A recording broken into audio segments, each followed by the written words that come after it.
Today on The Meltdown, there's only 2 episodes remaining for House of the Dragon. How do we feel the season is faring so far after episode 6?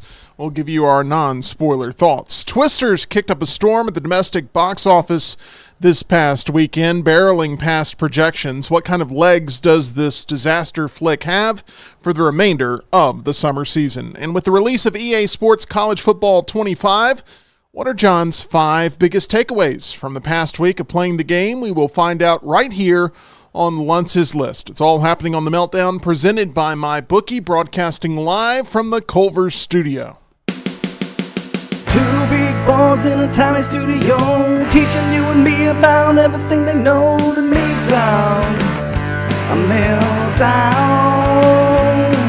it's the meltdown, time for the meltdown, coming for the meltdown, let's start the show.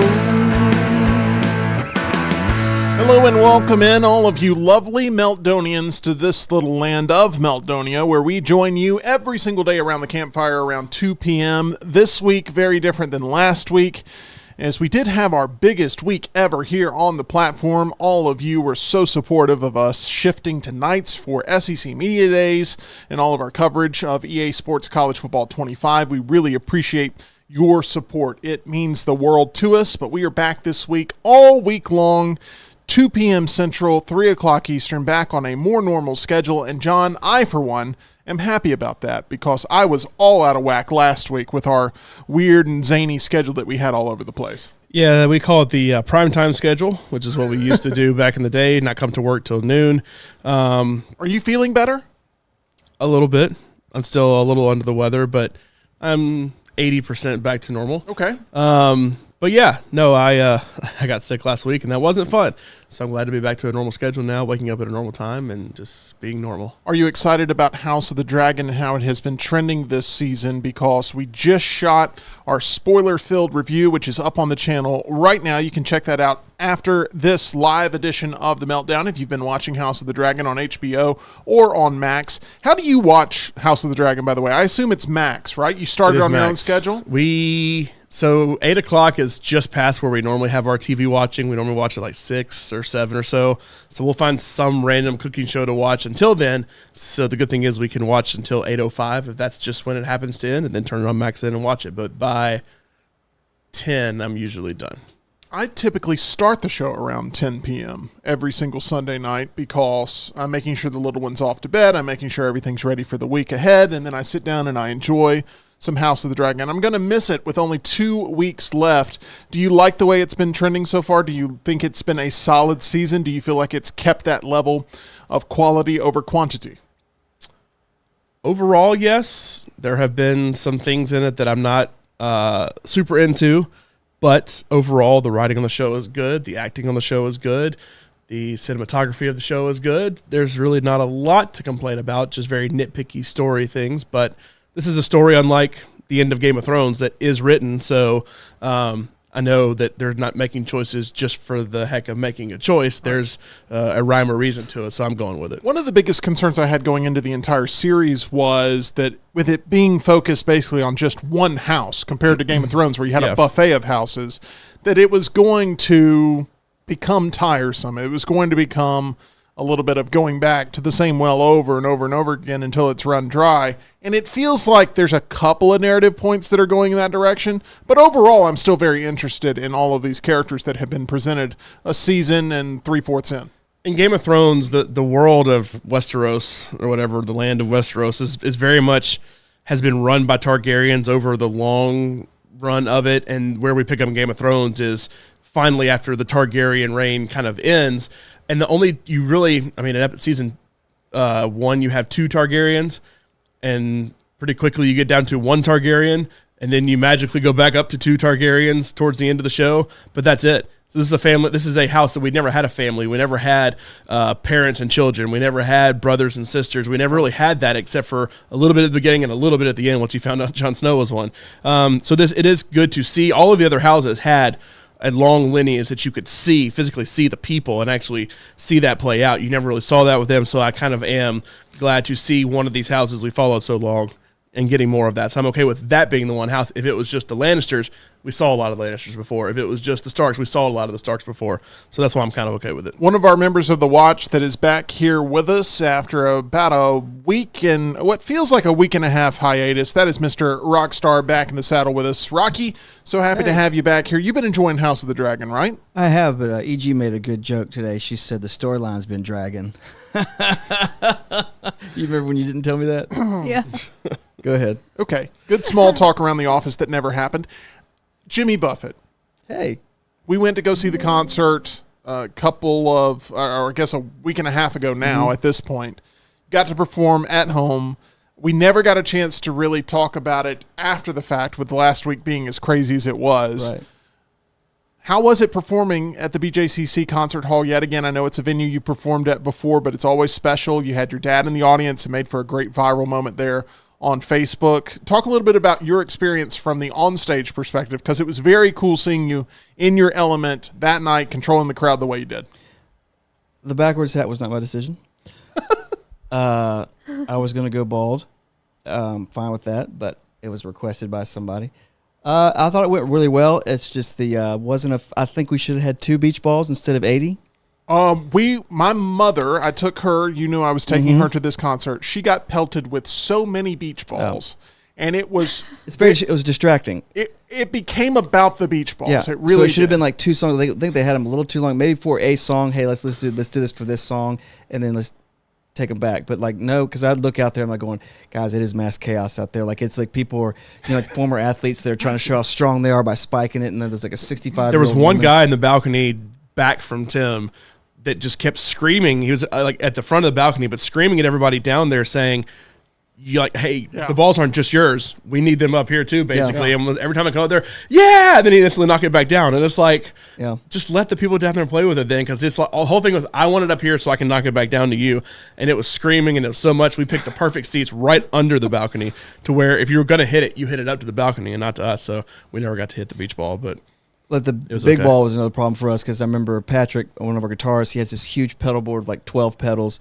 And the big ball, the first song, I don't know when we released the balls, but you can see on one of the songs that I'm freaked out because I got a block is bouncing towards his pedals, and if it could just bypass all this different stuff, so I had to run and kick that. But it's just you did have a weird role, because you were not only singing, you were the lead vocalist on this, but you were also the main one that could fight back against the balls approaching the stage. Yeah, when you got Ben, who's on my right, our lead guitarist, who says he's not an athlete, and he just goes, "Yay, sports!" Like doesn't pay attention to anything. So seeing him trying to run and kick us like a soccer ball, I was like, Ben, you don't need to be doing that, because like you're gonna hurt yourself. But it's a huge stage. I had a lot of room, but just one of these shows, like I don't need room to jump around or anything like that, because Jimmy Buffett's music is not like that. I do love, you brought this up on the show before, but this isn't a cheap impersonation attempt of what you're trying to do. No. This is a celebration of the music. We're not a tribute artist where I try to wear a floral shirt or I don't try to be Jimmy Buffett. Some people are probably caught off guard by that, though, that don't know Black Jacket Symphony. Also, where's the symphony? I know a lot of people that we walked in and where's the violin, where's the cello, where are the horns? Like, we thought y'all were going to be doing Jimmy Buffett, Margaritaville, and the horns and an orchestra section. But no, that's what I like about it, because I would be uncomfortable, even though my go-to is Pearl Jam. Like, I'm not going to wear a wig. I'm not going to wear flannel and shorts. And, like, I don't want to do that. But you were having some fun on the stage. I mean, yeah, you react to the crowd. Like, if you're seeing, like, people like, okay, they're having fun. There's been shows where this is draining. Like, you could tell these people are bored. So it all depends on the crowd, how much fun you have. And with the beach balls helped, but it was a little excessive. But I did have fun. It was 2 months of just nonstop listening to Jimmy Buffett. And we just added another date. September 1st, we'll be at Lake Martin Amphitheater. Nice. Labor Day weekend. Nice. Do you have a preference of the indoor to outdoor theaters? Because it is hot outside for sure. I've played that Lake Martin. That's one of the hottest. We played a Fleetwood Mac show there last year, and it's one of the hottest shows I've ever done. When you're wearing black jackets like that, of course, I prefer indoor. But for Jimmy Buffett, that is more of an outdoor show on the lake. This will be the third or fourth one we've done on the lake. Correct me if I'm wrong here. There was one lyric that you really emphasized throughout your performance that I loved, and it was when you said "senoritas" in Banana Republics. Yeah. And I You was gotta roll wondering, that R. can you give me a taste of that right now, just off the cuff? 'Cause Hustling the senoritas while they... he did that a couple times on stage, and it is done in the song, so it's not like you're embellishing I it. overemphasize a little bit. Okay, thank you. Yeah. I just, it really stood out to me because I'm like, Rocky's really leaning into that. I can roll those on. Like, yeah, some songs like Tampico Trauma, the one that came after that, which starts out almost sounds like a Widespread Panic song. Yeah. It's more of a rock song. I love playing that song because me and Patrick could just start the thing off together, and this guitar solos, and it's just harmonica solos. Smartest move you guys made is doing this during the summer because it just wouldn't hit the same during February. And I think what we were just going to do one lake show, like a special lake show, and then like the people were just like, bring this to Wisconsin, bring this to Lexington, bring this. Yeah. And it's like, there's actually a demand for it. So let's just try loosely, just do a couple shows and do the BJ. Because I think this was originally supposed to be at Logan Martin, I think. And the demand was so big, like, let's just move to the BJCC. I absolutely had a blast, and it was great seeing you there in that environment doing your thing. And I hope that, you continue to have fun with it because I know you've worked really hard on it. And I hope they get rid of the iPad by September 1st because it is a security blanket for me because it is foreign language. Like, I have to give a speech in Spanish to Hispanic people, and I'm like, I got to have this little cheat sheet because I am going to screw up. If I didn't know and I hadn't sat there and watched you and you talking to me, hey, do you know how I could do this? I wouldn't have known you had the iPad there. Well, another thing that scared me when I walked in, I go, oh my God, we have a 300-inch, 1,000-inch TV screen behind us. And I was like, that's going to be a problem if they have the camera on me when I'm looking down. No, you sold it. But it was well. a fun show. Yes, lots of fun there. We were very excited to get out there. Thank you guys for coming too. By absolutely, it was a blast, and I hope that your dad did like the performance you dedicated to him.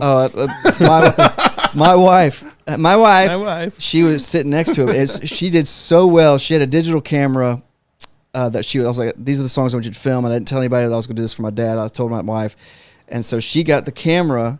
And she also had her phone where she was kind of like trying to film his reaction too at the same time. But it's him filming himself, filming the concert. But it was just so cool to see that moment because you could see the shock on his face. And I'm just so glad I got to do that because I was like, I don't think I'm ever going to play Southern Cross again.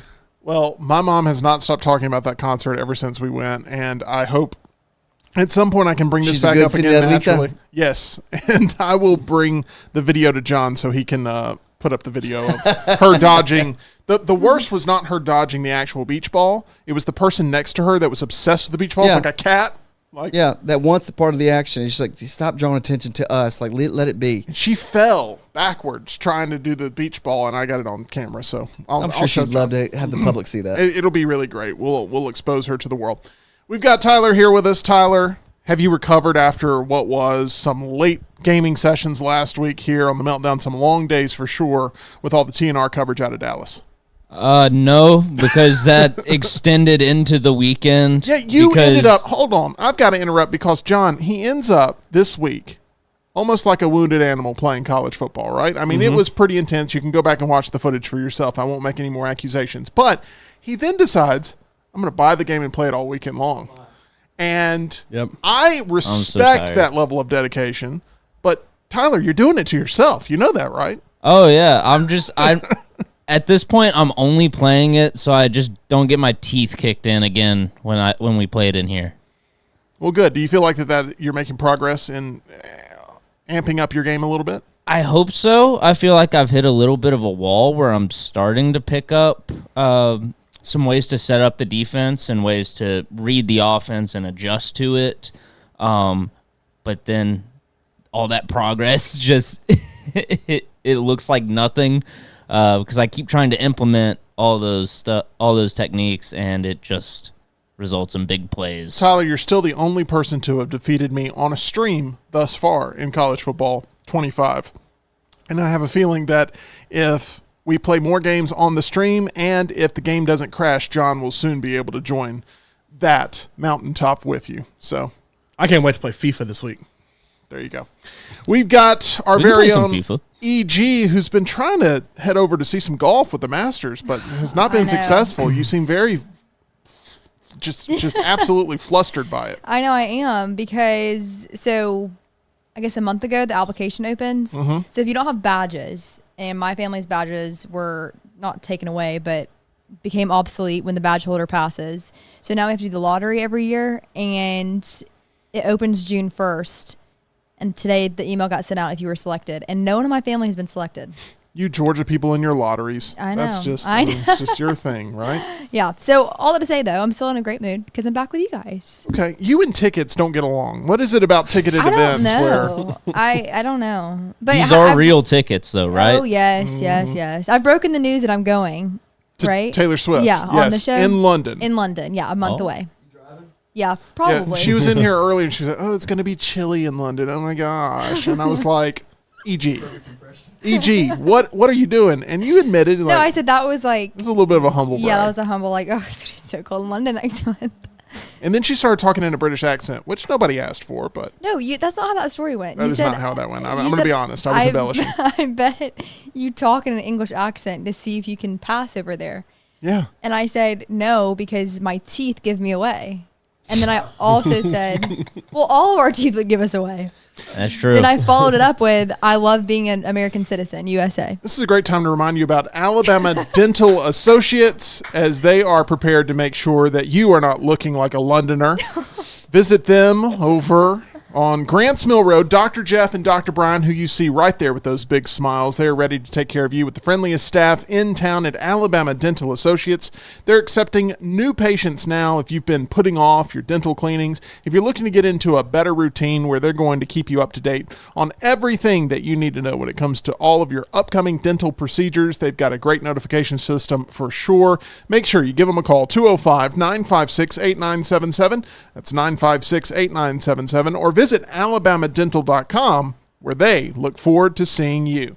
E.G., we are very happy to be seeing you after a trip out to Dallas Yes. last week. It was a very busy time. Everybody was a little bit scattered, but Meltdonians have reunited here. Tell us a little bit about covering SEC Media Days, because it was a who's who of all the college football personalities that you can account for, including Alabama's former head football coach, Nick Saban. Yeah, it was really cool. I was expecting it to be really fun and really interesting, and it exceeded it just because literally it's everyone you can think of in one place. So if you're a college football fan, it's almost overwhelming because everywhere you look, it's like, whoa, like they're so-and-so, they're so-and-so. And everyone was so nice too. I loved it, and I was in the main media room, which is where SEC Network was broadcasting. So to my back was Laura Rutledge, Nick Saban, Roman Harper, you name it, they were out there. And it was so fun to get to hear just from the player perspective, the coaches. I was asking a lot of questions. I loved it. This is your environment. Yes. You eat this stuff up for Yes. sure. Uh-huh. And you are our Culver's field Yes. correspondent last week for the Yes. Meltdown. We really enjoyed all of your check-ins, all your behind-the-scenes stuff. What was the best meal you had out there in Texas? Terry Black's barbecue. It was Tuesday night, and at that point, it was 2 full days in, and I just needed a solid meal because me and Dunaway were actually talking about this morning. We really weren't eating a lot because the way timing was working out and the food provided by the Omni, it was great food, but timing-wise, like we just couldn't really get to it. So we had Terry Black's, and oh my goodness, it's by weight too that you order everything. So I had pinto beans, I had cream corn, peach cobbler. It was incredible. What was the weight of the cream corn? No, the meat was by It's weight. a joke. Oh. I'm glad the mic went on for that. I'd like 3 ounces of cream corn, please. I had 3 slices of brisket. It was so incredible. Well, So good. I'm glad you enjoyed that. Yeah. Was there as much infatuation from you with Quinn Ewers as there was from the rest of the guys? Because it Okay. seemed like they were big fans of He Quinn. was so nice. I met him and his handler. His name was Thomas, and I had been corresponding with them for literally like almost a month, like trying to get Quinn. And so when it all finally worked out, it was so satisfying. And so I walked them down to our room. He was the nicest guy ever. Introduced himself. We started talking about the Dallas Cowboys because Big 12 Media Days was at AT&T Stadium last year. So then we started talking about the Dallas Cowboys cheerleaders. He asked if I'd seen the show. I said, yes, of course. Have you? He said, yeah, of course. He was so nice. Well, good. Yeah. Is it weird having Texas and Oklahoma in the conference? I'm not used to it yet. It was weird. It was really exciting, though, because there was so much anticipation for it. But really, beyond their additions to the conference, there wasn't really a storyline that kind of took hold or anything super controversial that was said, player or coach. So they were definitely the big storyline. I really like Oklahoma's coach, Brent Venables. I was able to ask him a question. I didn't get a question for Sark, but we got Quinn, so I thought that was sufficient, if you will. But we have Steven in the chat saying, how many drinks did EG spill last week? None. That's a great question. No, it was actually really contained, now that I think about it. I don't think I had any spillage. I did trip, though, twice in our I saw that video.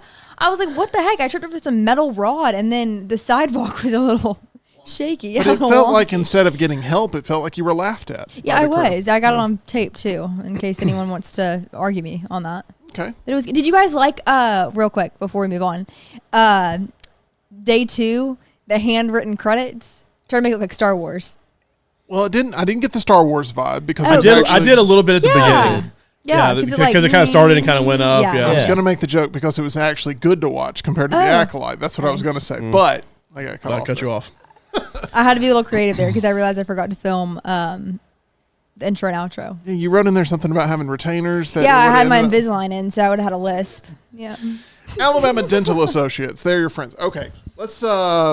E.G., welcome back. Thank you. Steven said great job, by Thank the you way. so much, Steven. That was a lot of fun, and we really enjoyed you kind of bringing us some of the behind-the-scenes sights and sounds of SEC Media Days. I'm sure we'll have many more questions. I for do sure. think we should have a little bit more of a discussion about what the future of Alabama football looks like, because Yeah. it is a new era for sure with Kalen DeBoer, and it is a new era for them not being looked at as sort of the perennial favorites Yeah. to be in Atlanta at the end of the season. So we will talk about that for sure. But at this point, I would like to play a little game called 10 with Tim. I've got 10 questions. We've got all of these different people on our panel that have all different life perspectives, and I have a feeling it's going to lead to some more interesting conversation. Here we go. Question number 1. I'm going to go to EG first. Okay. On a scale of 1 to 10, 10 being the best, 1 being the worst, how good are you at untying knots? Say about a 7 or 8. I'm awful at untying knots. My nails help me. I got it's just, there's no way I can untie a knot. My daughter's constantly bringing me things that are knotted, and I cannot untie them, and she gets upset at me.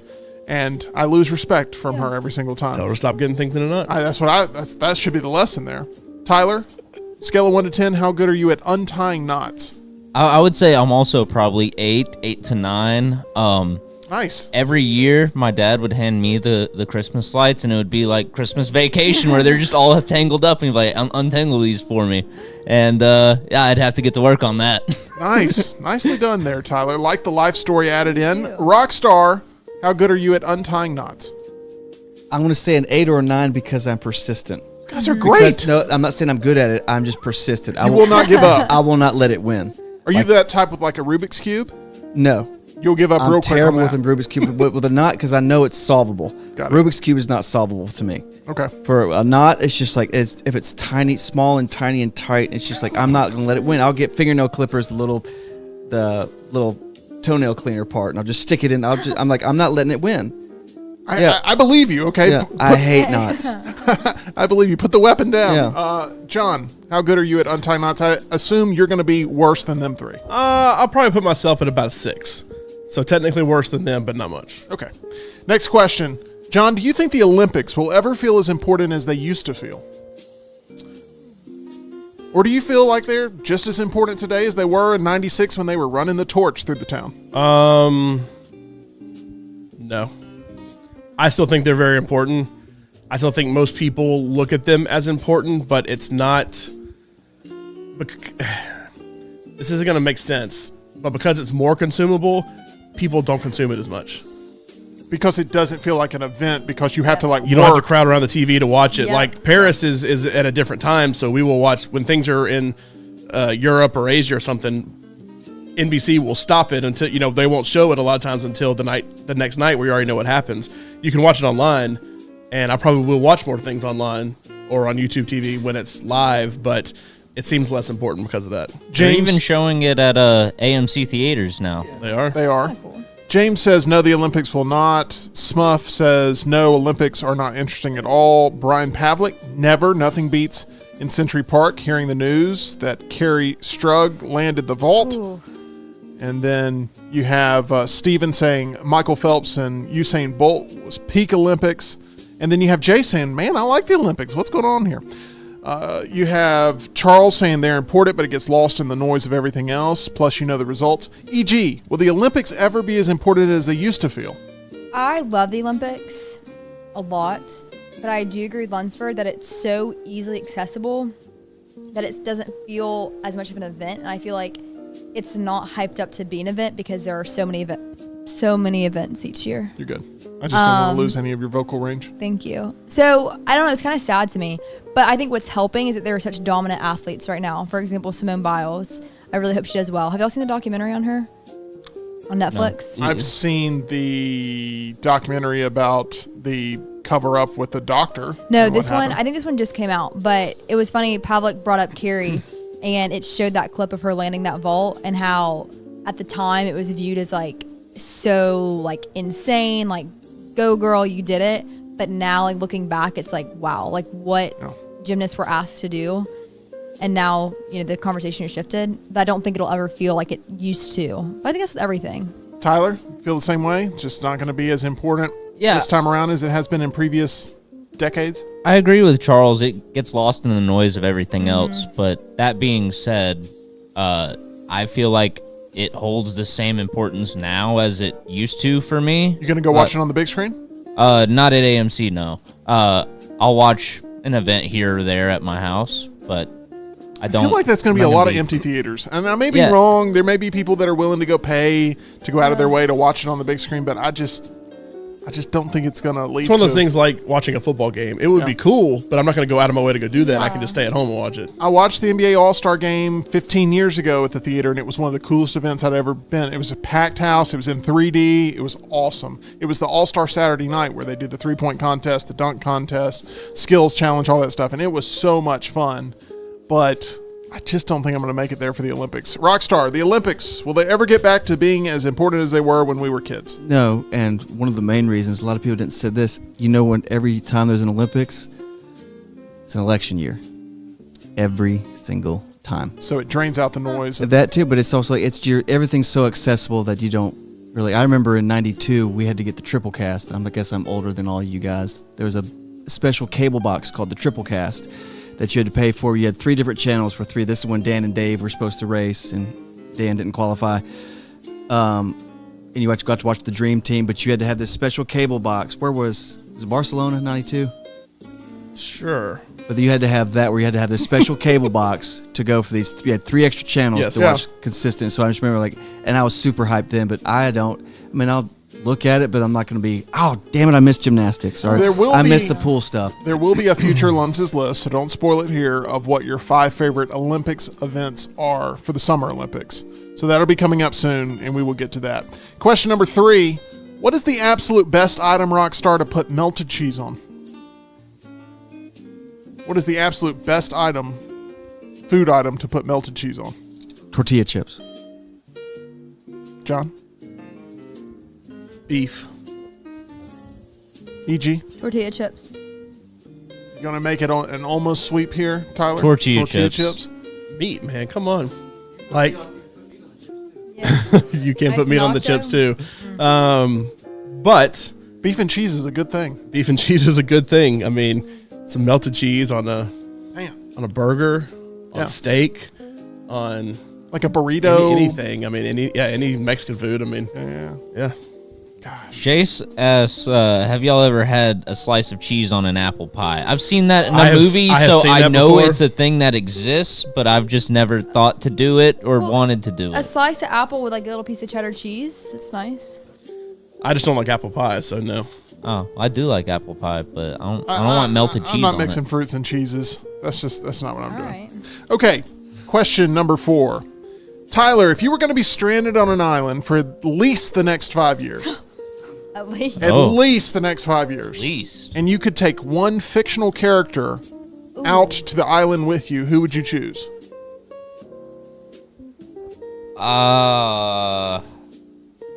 That's a good question. I think I'm gonna go Green Arrow because in the show he did live on an island Wow. for I was not expecting that. for like Green 5 Arrow. years. Okay. He E.g., survived. you're headed out to an island. You can bring one fictional character with you, and you are stuck there for at least 5 years. You can't pick someone who can get you off the island by teleporting or something. That you can't come up with a solution. Somebody saying genie from Aladdin. That you Five, can't. Like 5 Moana. years. You're out there for 5 years. You got to spend time with this individual. Moana, she would know the landscape, could take me out to the ocean. That's a great answer. She's friends with the ocean. It's just she constantly has bad stuff happen to her with the ocean. I'm not but sure she that's has the heart. She's to figured it feed, out you now. know?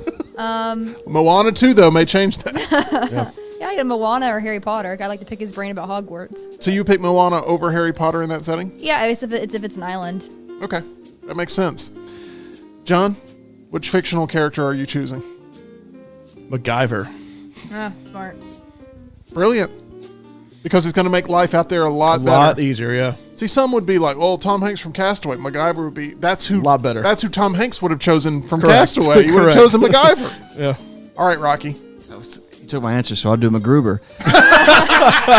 And then I'll do a real person. I'll do Les Stroud from Survivor Man. Oh my God, he'd really a house. But yes, so MacGyver or MacGruber. Bear Grylls or whatever his name is. I didn't like Grylls, Bear Grylls. Bear Grylls didn't do the real. He does it real, but like not as less films. He does it and he films it himself. Yeah. Like he does long shots of him like toting stuff. Like he's incredible, and he plays that harmonica. But Les is incredible.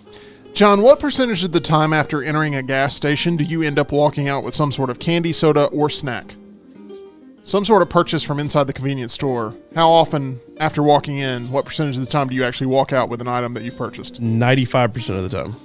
Now, you do a lot of traveling, but you don't do a lot of stopping on these travels, it doesn't sound like. It sounds like you got The only reason I would go in without getting anything is to go to the bathroom, just to go to the bathroom. But 9 times out of 10, even if I'm just going to the bathroom, I'll still grab a bottle of water or something on the way out. So, Would you say that percentage goes up when you go to a Buc-ee's? Have Have you ever gone into Buc-ee's and not purchased anything? many times, believe it or not. How? Because it's so overwhelming that if the crowds are crazy, I'll go to the bathroom and leave. E.g. And the gas is usually pretty good, so I'm more just stopping to get gas. You took Jim Dunaway to his first ever Buc-ee's trip. I On did. this trip to Dallas, we got a chance to see that in this Culver's vlog that you did last week. What percentage of the time, after entering a gas station, do you walk out with some sort of candy, soda, or snacks? Because I know you're a fan of the sour candy. Yeah, I am. I feel like when I'm traveling solo, I don't really go in. I get gas and go on my way. But if I'm with people and we stop, I would say probably like 75% chance. Do you do that 80%. thing whenever it says your car doesn't work, see cashier? Do you just drive off to another gas station? Yeah, I'm not going to. Nobody's I do too. going in. Nobody's going in. What are they doing? What are they asking? You don't press the button to talk to him. And it's broken, by the way. Cheddar News is working though. That is correct. Rockstar, what percentage of the time are you walking out with some sort of item that you've purchased? Probably 90% because that's another thing I go. But also, I can't make a decision. Like you're just like for some reason I'm gonna get something. You end up. I go to always if I can't decide, I'll just get Twizzlers, no matter what. And I was like, I don't know if I want something salty. I don't know if I want a candy bar. Just get because I've been here for 10 minutes. I'll get Twizzlers. Someone on the internet redesigned the Twisters poster to be the Twizzlers, where Twizzlers are coming down attacking people from the sky. Oh, I would embrace And I was that. like, I'd be a storm chaser that looks like a pretty decent movie. as long as there. it's not Red Vines. Red Vines suck. I don't like Twizzlers. It's like candle wax to me. I hate Twizzlers. Oh, you don't just like tried Red Twizzlers. Vines. It's even worse. In a world of sour straws, why does anybody want Twizzlers? That's my Yeah. opinion. The sour straws suck. Mr. Tyler Lionel Johns, how often do you walk out of a convenience store with a purchase? I'd say 85 to 90% of the time. I'll usually just get gas at the pump, so it's unless that's broken or I wanted a drink anyway. Yeah. that I'll get something. Yeah, But it won't be Twizzlers. No. Sour straws are better. absolutely not. They could give me an AMC benefit of like free Twizzlers or whatever, and I wouldn't even redeem it. Unless I was there never. with Rockstar, and in that case, I would get him some Twizzlers. I would. For my wife loves Twizzlers, but Really? I don't want them at all. Oof, do not like them. All right, next question. Tyler, have you ever broken your collarbone? I have not. I've seen it happen to somebody though. It's awful when it happens. It's disgusting It's looking. disturbing. Uh-huh. The screams that they give out. It's like a lamb being led to slaughter. I don't know about that. I don't know. You ever who seen Silence of you the were Lambs?